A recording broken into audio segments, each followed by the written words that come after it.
السلام علیکم ورحمۃ اللہ تعالی وبرکاتہ۔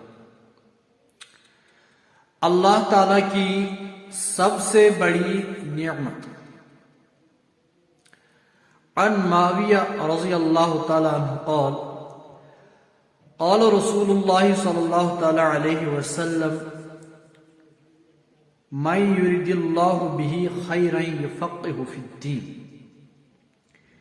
وَإِنَّمَا أَنَا قَاسِمٌ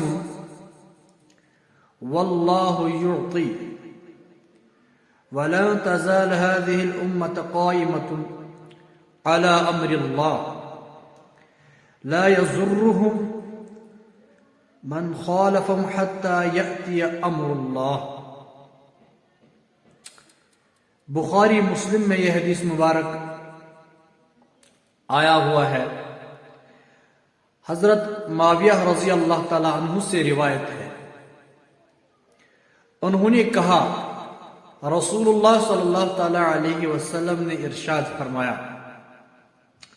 خدا اپنے جس بندے کے ساتھ بلائی کا ارادہ کرتا ہے اس کو دین کی سوجھ بوجھ اور بصیرت عطا فرما دیتا ہے،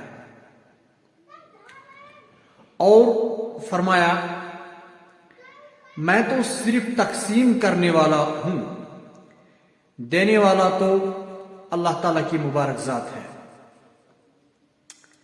اور یہ امت ہمیشہ اللہ کے حکم پر قائم رہے گی، جو بھی اس کی مخالفت کرے گا